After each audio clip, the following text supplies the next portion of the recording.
Quais são os 3 pilares do fascismo, que é a sua ideia central, né?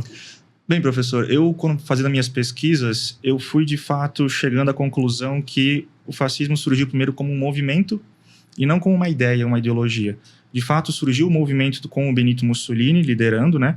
Depois eles tomam o poder, eles formam o Partido Nacional Fascista em 21, tomam o poder em 22, né? Pela Marcha sobre Roma.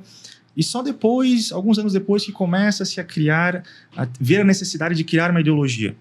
Né? O próprio Mussolini começa a pedir para intelectuais como o Giovanni Gentili, o Giuseppe Bottai, para que confeccionassem uma ideologia para que ele pudesse mostrar não só para os italianos, né, mas para o próprio mundo, porque ele queria muito que a Itália fosse reconhecida, e o fascismo também, como não apenas uma vacuidade violenta sem ideias, mas que tem realmente um substrato intelectual. Olha, o fascismo, nós não só batemos, não usamos camisas negras apenas, nós temos ideias, nós pensamos, nós fazemos coisas pensando intelectualmente.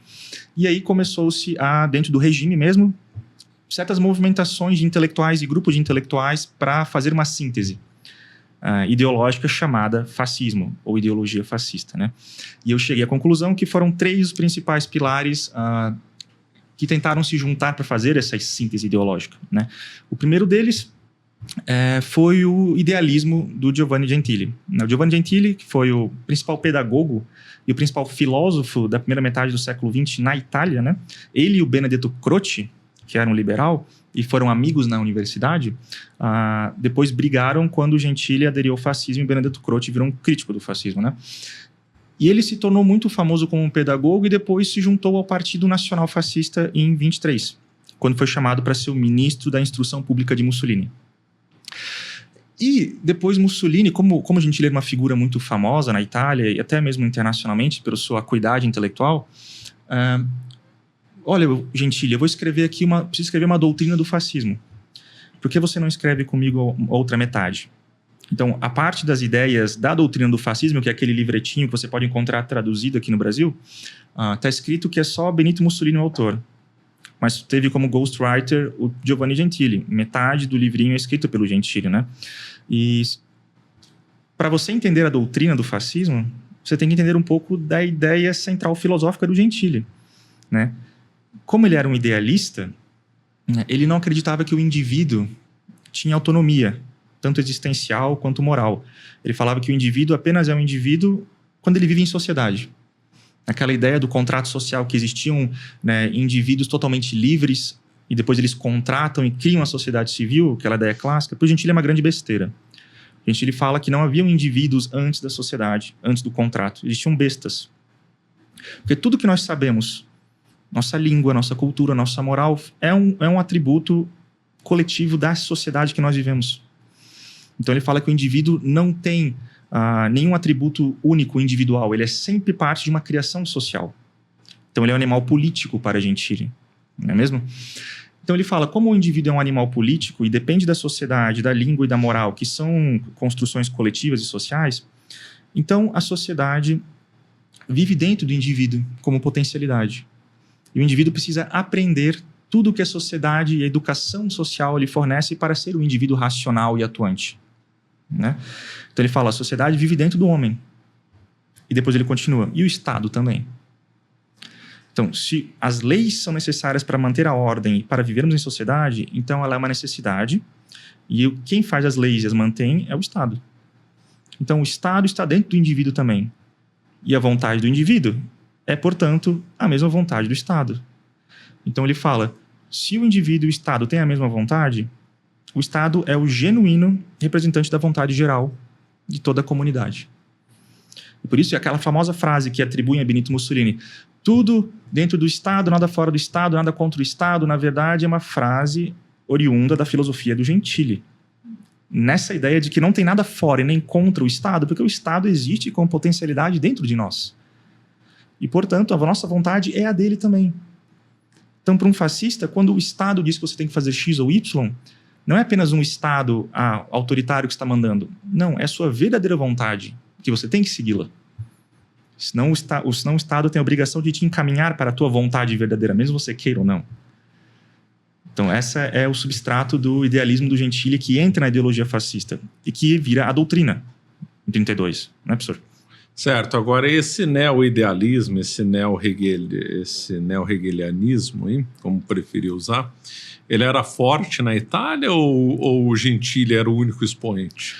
Não, ele não era o único expoente. O próprio Benedetto Croce era um idealista. Ele começou sua carreira também absorvendo muito do idealismo alemão. Hegel, Fichte, né, aquela galera toda. E Gentili, ele também é um grande devedor da tradição idealista alemã. Hegel também, Fichte principalmente, né? E ele não era o único, não. Havia muitas escolas de idealismo filosófico italiano e Gentili, ele era o herdeiro de uma delas específicas, né? Que era a da cidade da Florença, se eu não me engano. Então ele herdou o idealismo da escola florentina para depois continuar o seu próprio idealismo por conta própria. E o idealismo dele foi voltado para engrandecer a Itália. Ele era um nacionalista. Antes de virar fascista, ele já era um nacionalista que usava sua filosofia para fins de engrandecer sua nação, que era vista como fraca perante as outras daquela época. Fraca perante a Inglaterra, a própria Alemanha, a França. Todas elas tinham colônias, né? A Itália não. Então, Gentili, antes de ser fascista, já era um nacionalista e já queria que a Itália se fortificasse, tomasse colônias para ser um player forte na geopolítica da época. Foi isso que o levou para o fascismo, no caso, né? Certo. E o que difere o neo-idealismo italiano do idealismo original alemão? Isso é uma pergunta bem complexa, porque não vou perder muito tempo em idealismo filosófico, que é um saco, tá? E nada faz sentido quando formos analisar. E não faz mesmo, não faz mesmo. Racionalidade completa. É uma completa solipsismo que acaba sem sentido algum, assim. Mas a ideia é de que a realidade, ela não existe uma realidade física, por exemplo, assim. Tudo que nós vivemos, na verdade, é uma criação da nossa mente. Porque o Gentili, ele critica muito os empiristas Locke, Berkeley, Hume, aquela galera toda do empirismo inglês, e ele pega as ideias de Hegel e as leva para o extremo. Hegel fala que o espírito é a verdadeira razão histórica que vai aos poucos se conhecendo e retornando a si mesmo. O Gentili fala que não é aos poucos, não.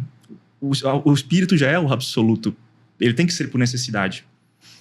Mas o estranho é que o Gentili, ele aplica esse espírito absoluto apenas na Itália. Entendeu? É para ser a realidade toda, que deve ser, né, criação da mente, mas os fins políticos do Gentili levaram exclusivamente a aplicar suas ideias na Itália. Como essas ideias depois explicam o resto do mundo, né, com suas diferenças de país e nacionalidades, não se sabe ao certo. Parece que ele tinha uma ideia filosófica muito específica, mas depois, quando chegava na prática, ele apenas se limitava à Itália para os interesses políticos nacionais, porque é o que ele era, um nacionalista, na verdade, né? Agora, o Mussolini, ele chegou a se encantar com esse idealismo ou não? Sim, chegou. Chegou? O Mussolini, depois que ele saiu do Partido Socialista Italiano, ele sempre foi um sujeito muito diletante no sentido que ele lia muita coisa. Esparsa, não tinha uma certa lógica no que ele lia, né? Não era sistemático assim. Ele lia o que dava na telha na época e ele ia incluindo isso, alguns pedaços na sua própria visão de mundo, assim, né? Por exemplo, antes de ler Gentili, ele era um socialista, se dizia socialista, mas ele lia Max Stirner, o anarquista, que era amigo do Engels e do Marx. E o Stirner, ele, por ser anarquista, ele fortemente criticava o Estado. E há discursos de Mussolini dizendo que o Estado é o pior inimigo do homem. E que temos que tirar o Estado para o indivíduo respirar. E anos depois, tem ele lendo Gentili, se apaixonando pela filosofia idealista, ou que ele entendia da filosofia idealista do Gentili, dizendo que o Estado é um absoluto. E depois escreve a doutrina dizendo que nada fora é contra o Estado. Então, sim, ele leu Gentili, se apaixonou por Gentili uns anos da vida e depois foi pro próximo interesse dele, assim, entendeu? Ele era bem assim mesmo. Certo. Você quer falar do Mussolini ou quer falar de outro assunto antes do Mussolini? Acho que o... Se quiser já emendar o Mussolini, a gente só altera a pauta. Não, eu acho que é importante falar do sindicalismo primeiro. Então, tá bom. Porque para falar de Mussolini tem que falar um pouco de sindicalismo também, na verdade.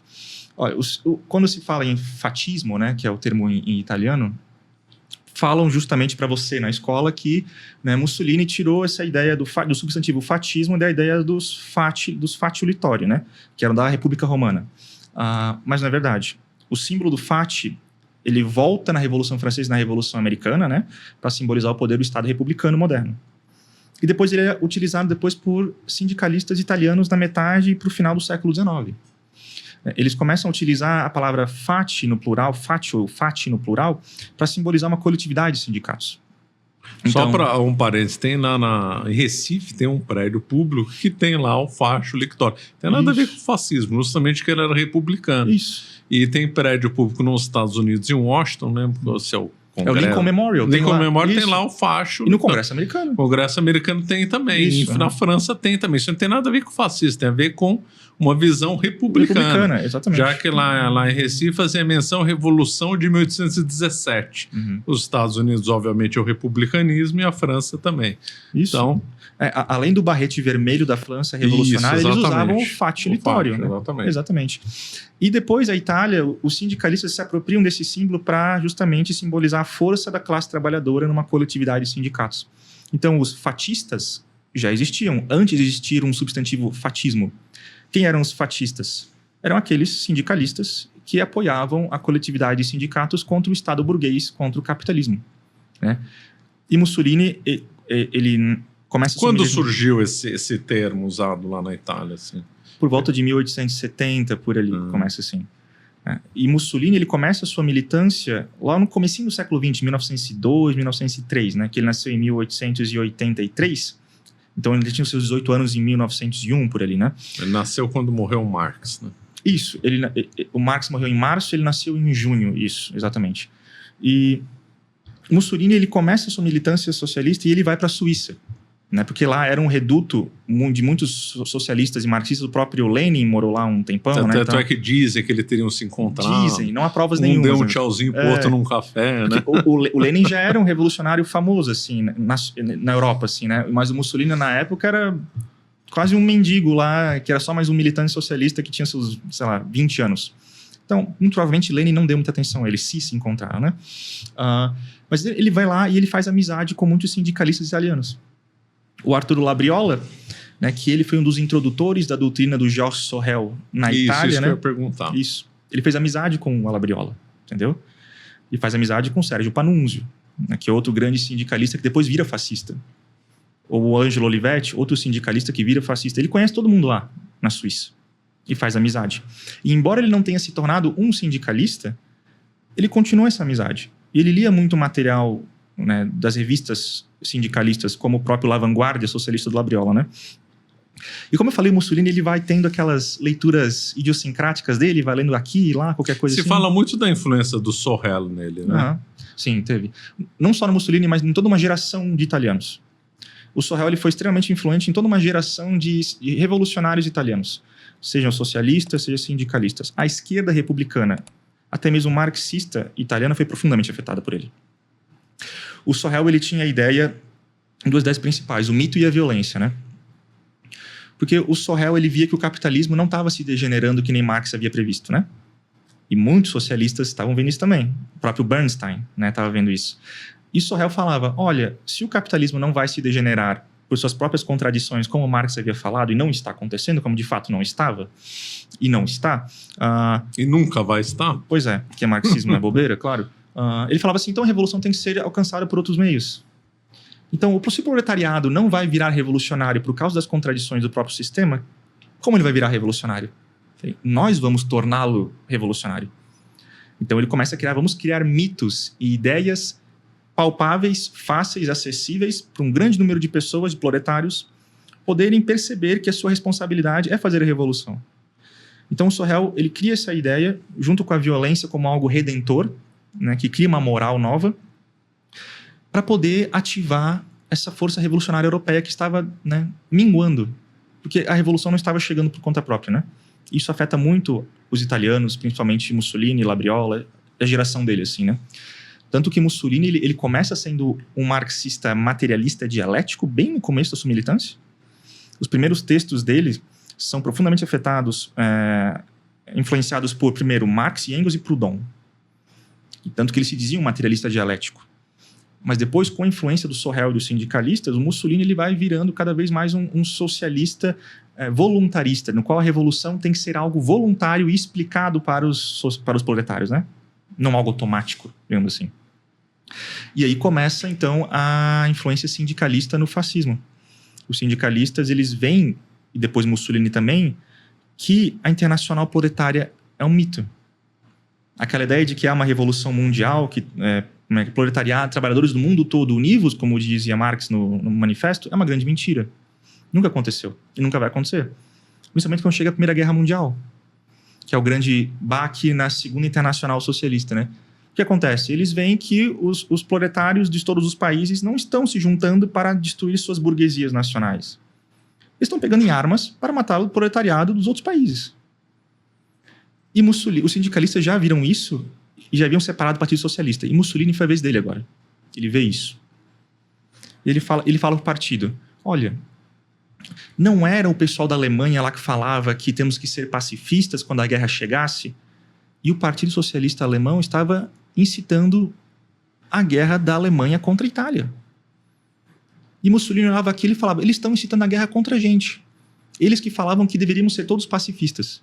E vocês querem ser pacifistas ainda? Enquanto o nosso povo italiano vai lá morrer nas trincheiras? Ele foi expulso aí.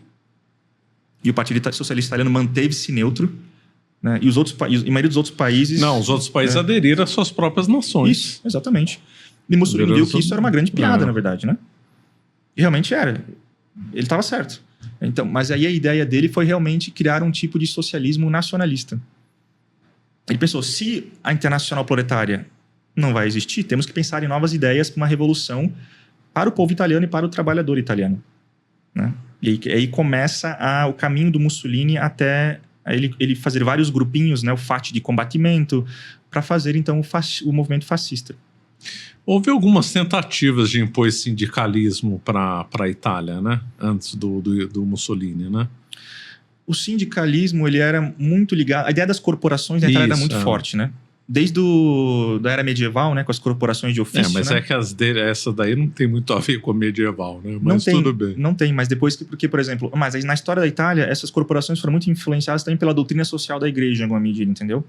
Mas depois, os sindicatos modernos, eles rompem com essa tradição e viram revolucionários.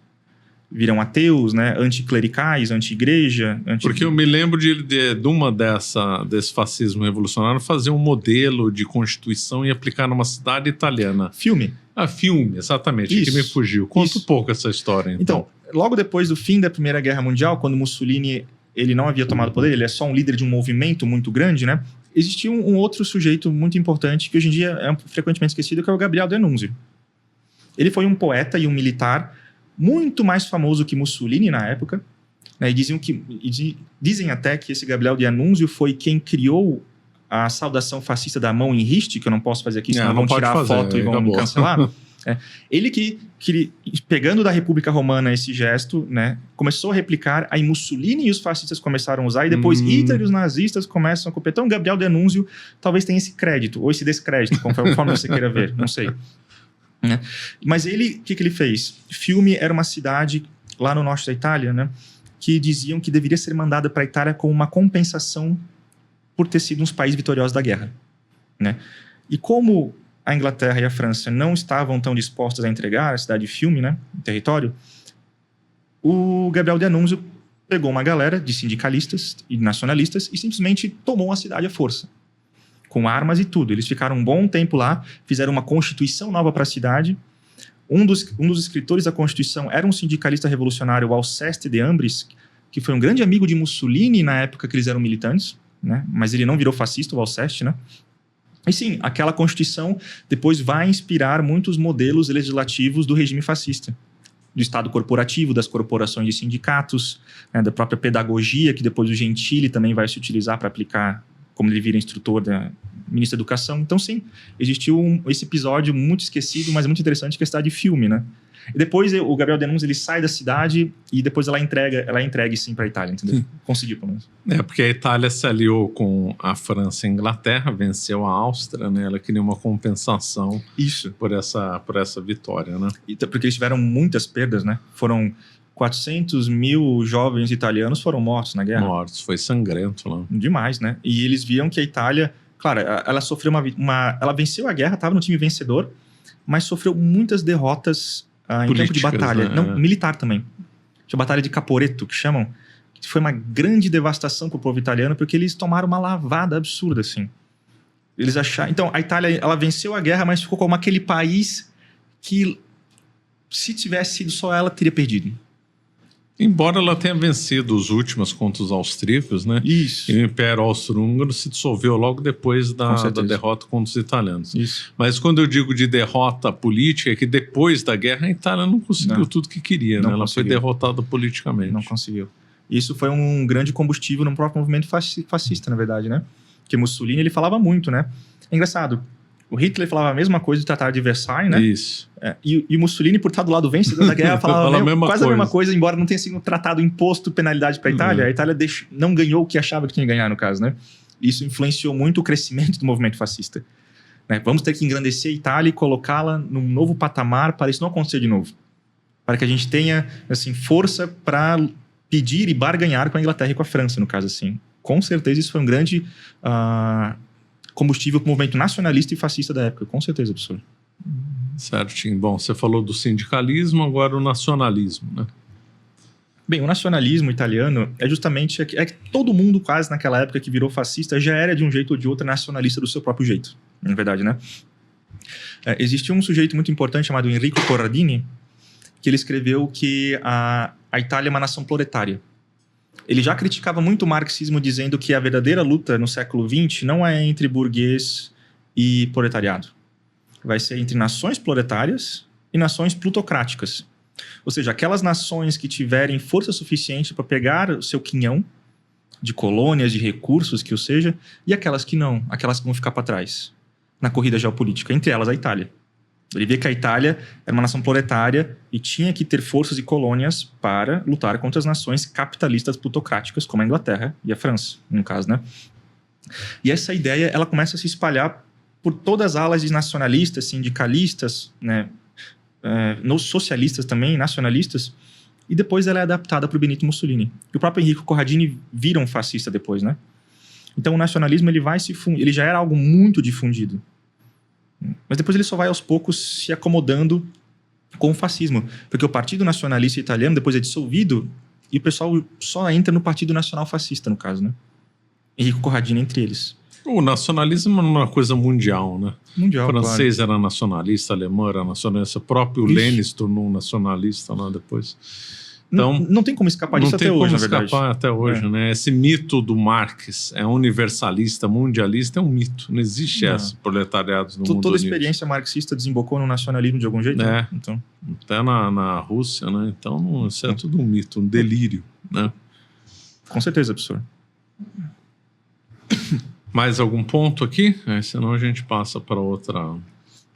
Eu queria falar também, na verdade, que, olha, essas ideias de sindicalismo, idealismo e nacionalismo, elas vão aos poucos tentando, dentro do Partido Nacional Fascista, a criar uma ideologia.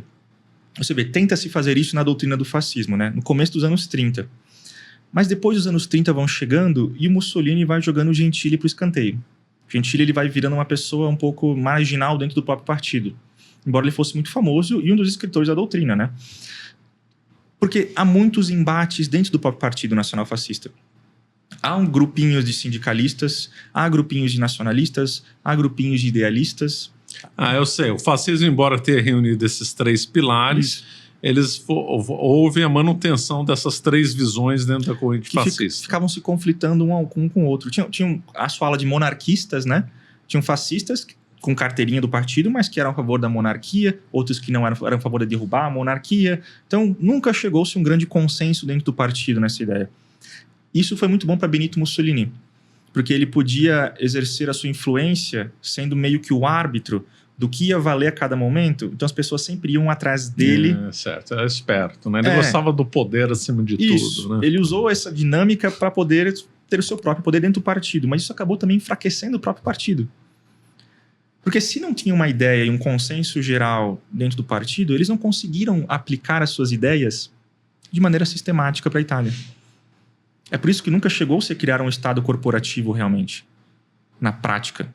Houve um corporatismo meia bomba, né, que não fez tudo o que almejava se fazer.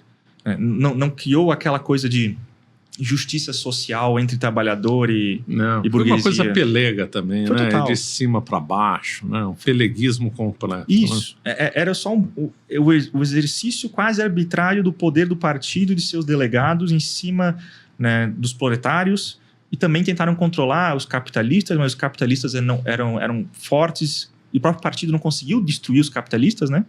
Então teve que fazer conchavos, foi uma bagunça. Justamente porque eles não tinham uma ideia sistemática para se aplicar. E não chegou a conseguir isso porque o Mussolini também não deixava. Porque ele tirava dividendos políticos disso. E isso acabou enfraquecendo todo mundo, na verdade. O próprio fascismo, como experiência, assim, foi fraco por causa disso.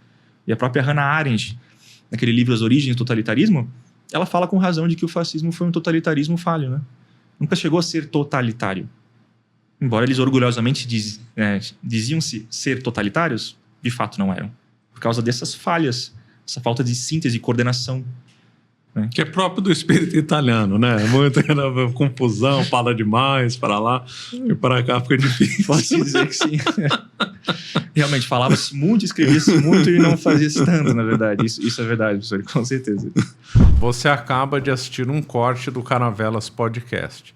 Na tela está aparecendo o episódio completo e outro corte. Muito obrigado pela atenção.